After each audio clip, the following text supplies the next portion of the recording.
you're the head of voice at Boost.ai, coming all the way from Norway. You told me you've been traveling all over. Yeah. You know, we both do quite a bit of traveling. So maybe you could give a little background, since I don't know you, about who you are, how you came to Boost, and then we can talk how Boost ties into this specific industry. Yeah, so I've been at Boost for nearly 4 years now. Okay. I mean, initially we were focusing most on virtual agents, using conversational AI for chat. Yeah. And then, obviously, since the great rise of voice technology recently, we do a lot more voice projects. Yep. So then, as head of voice, I'm responsible for working with our clients and partners to deliver voice projects. Okay. Working with our product and our product team to see where voice fits in our product. And we're a company based in Norway. Headquartered in Norway. Most of our employees are based in Stavanger in Norway, and we have offices in Finland, Sweden, Denmark, the USA, Amazing. UK. What part of UK and USA are you in? So we're in London. Okay. We have an office or a base in LA, Santa Monica. Yeah, I'm close to there. I'm just north of there. Okay, nice. Yeah, Santa Cruz. Okay, yeah. I used to live in Grass Valley. Oh, really? Near Sacramento, yeah. Okay, yeah, close. Did you ever come to Santa Cruz? Go on go to the amusement park rides and stuff like that? Yeah, I didn't go down south very much. Oh, okay. Mostly north, but obviously when I went down south, in Santa Barbara's. Yeah, you're pretty close to like Lake Tahoe when you were there. Absolutely, yeah. So like an hour and a half away. It's beautiful there. It's a very nice place. Yes. So we have an office there, which is super, and then we kind of course, with the US being so big, we have people satellited in and around, Florida, Atlanta. Right. So of course they don't commute. Okay. To the office. Yeah. So it's kind of scattered around the US as well. So. Okay.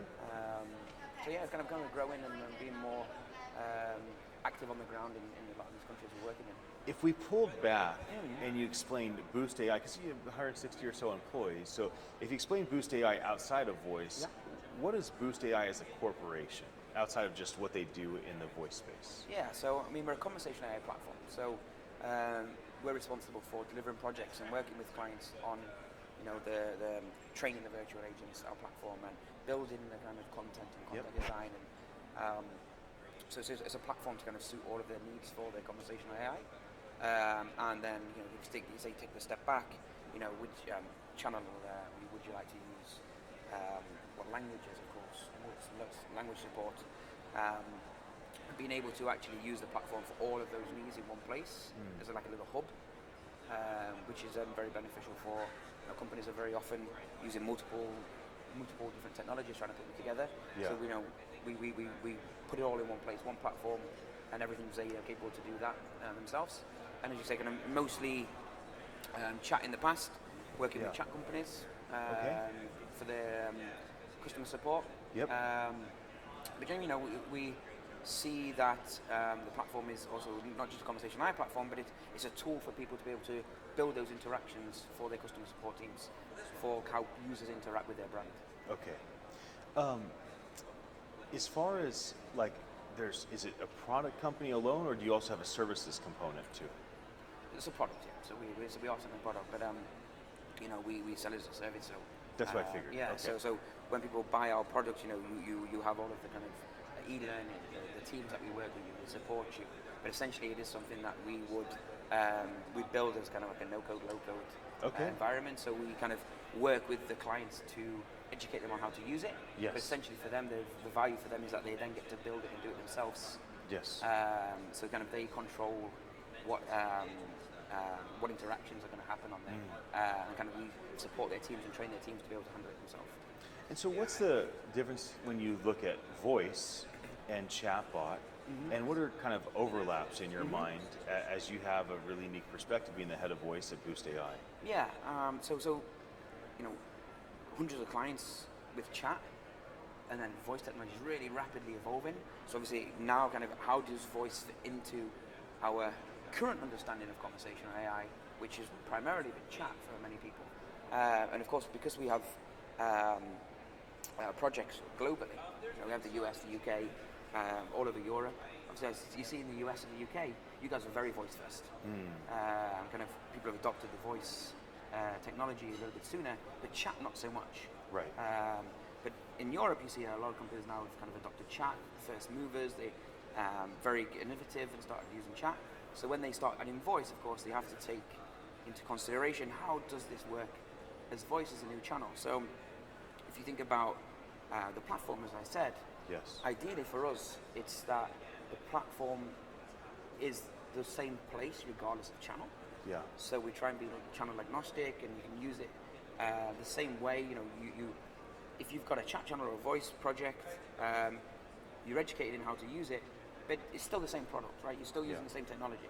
So a lot of it does need to overlap. And if you think about how we train virtual agents or how we train these bots, you know, a lot of that's the same, right? You can. Right. It's still the same way to train them. You still kind of because. Okay, I'll take a step back. Of course, you have the speech or the voice technology, which is a separate product. Yep. But the platform, you will do the training the same, or you can use the same understanding and expertise you have for training it. Let's say like intense or knowledge organization. How do we organize the knowledge and make sure that it's easily accessible, it's easily kind of configurable, the content can be changed? That's all the same. But then you look at voice as a channel compared to chat. Then you've obviously got the content. And I think that's where you see the biggest difference. How do we still, if somebody interacts with our brand or our company via chat, how does that differ with voice? Right. And it's vital that a user or a customer or a person or a citizen accessing that information still gets the same level of support regardless of channel. So you can't just, you know, if you say you want to turn a chat, somebody who's experienced with chat into voice, we wouldn't recommend that you take all of your content that you have and answers and how we actually interact and just add voice and stuff works. Yeah. It doesn't work that way, and so you need to really adapt the content to make sure that, hey, if somebody calls us instead of actually contacting us via the chat channel, how do we still make sure that they get the same level of experience and service as they do with the chat channel? And for that, it's content adaptation.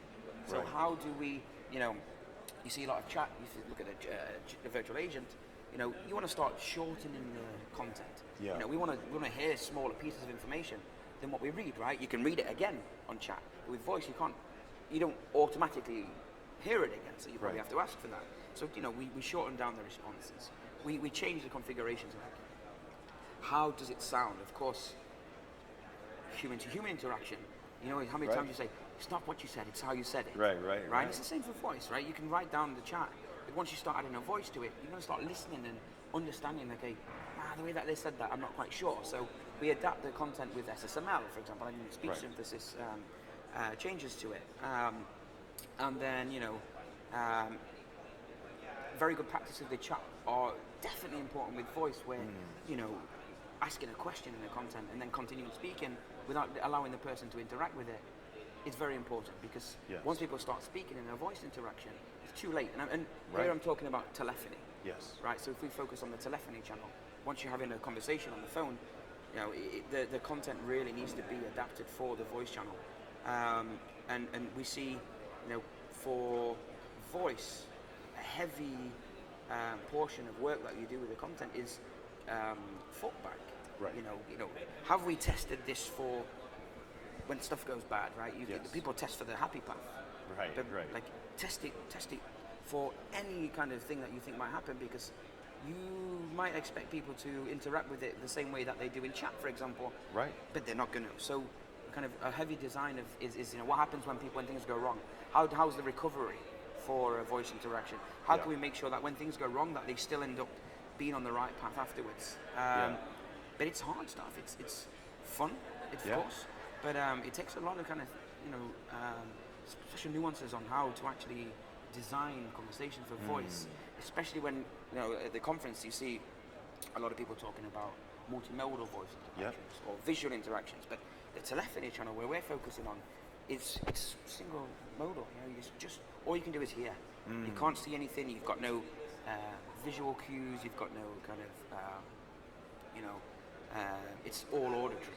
So it has to be very delicately organized, the content, to make sure that people can use it. So what I'm saying is, I'm tracking with what you. I'm trying to get across is the content that has to change the most in a voice interaction. Yeah. So finally, I'll ask, what's the value to the customer? How does this make a difference in your customers' businesses? So we work a lot with kind of financial organizations, banks, insurance companies, governmental organizations. Yeah. And when we're talking about the phone channel, everybody already has a phone channel.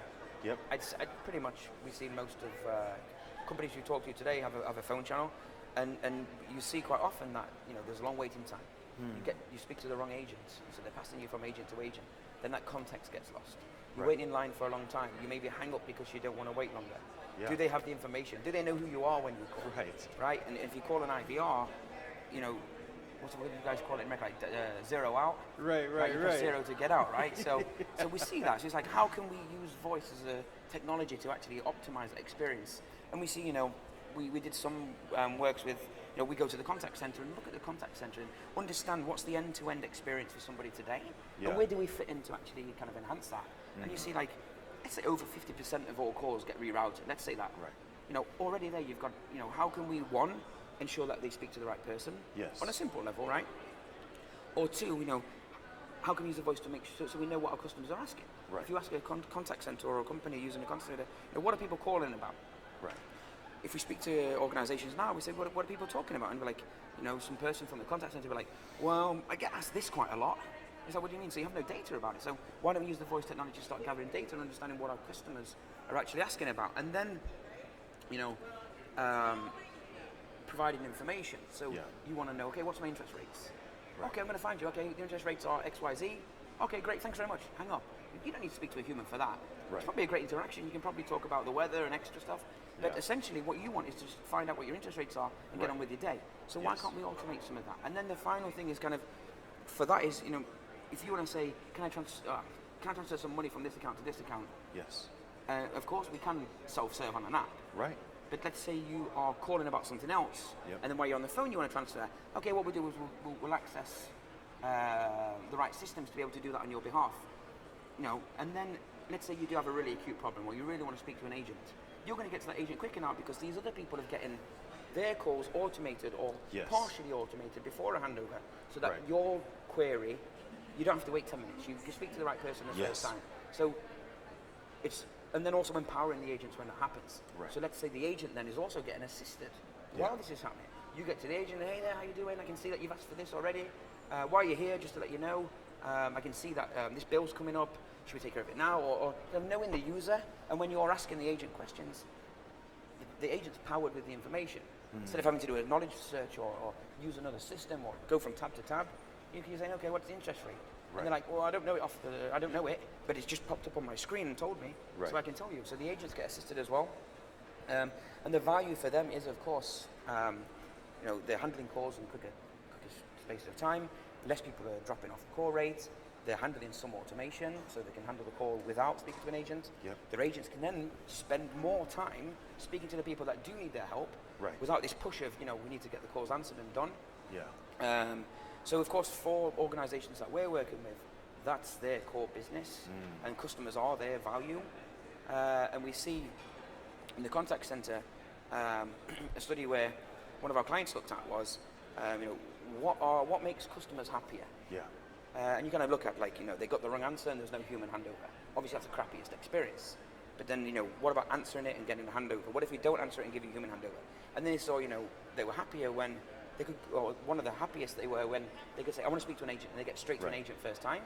But then also, they were even happier when they were automated. And the bot knew who they were able to handle their query on their phone immediately without having to speak to an agent. And that's the value for the business there. How can we make every interaction have a happier caller and it be less kind of cost for us to solve it? Yeah. So that's where the value is for me. Yeah, I think that's a great point to put a pin in it. But let me ask about community. This is your first year here. Thank you so much for being here, for having Boost be a part of the event. What's the advantage of gathering together with 1,000 folks in the industry like this? Why would you encourage other people to participate in this event in the future? This has just come at the right time, I think, as well this year. I mean, of course, it's a fantastic event anyway. I think it's great that we get to go around and see other people talking about what they're doing in voice, how they're using voice technology, what the capabilities are with voice technology. And I think that really does, one, show you what's possible, spark new ideas, so you can start coming up with new things yourself. But also this year, I think it's come at a really cool time because like you said, community. It's insane. Like for me, I've been to many events, of course, but this event's like no other.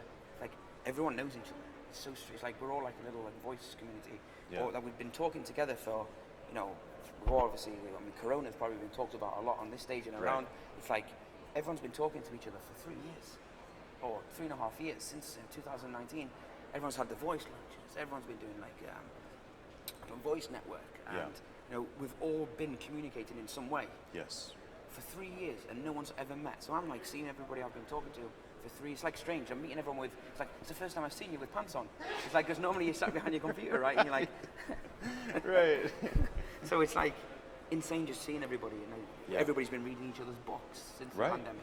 Right. Everyone's been kind of working on projects together, or using each other's knowledge and interests to kind of spark new ideas and learn. And I think it's absolutely vital to the community that there's this event where everyone can get together in the same room over a few days where we can forget about our work, talk about everything we've been talking about for 3 years, and not just the event, not just the talks, the social part of it. Everyone's been hanging out, and kind of, I think it's come at a perfect time. I think everyone was ready for it. We talked about traveling, right? Everyone's kind of like eager to travel. Yes. And I think you've come in early, so everyone's not bored of traveling yet. Right. I think it's vital. So I think I'd recommend anybody who's interested in voice or in the voice community to be here and kind of be around everybody that's got the same interest. And it's energizing. Yes. Well, Sam, thanks for sitting down with me. Thanks for having me. I having this conversation. Really do appreciate it. I'm glad that you're here. For anybody that's watching our conversation, thanks for your attention. My name's Ian Utile. I'm the CEO at Attention.live. I enjoy bringing these fireside chats to you from Voice 22 here in Washington, D.C. I'll be back again with more very soon. And until then, have a happy day.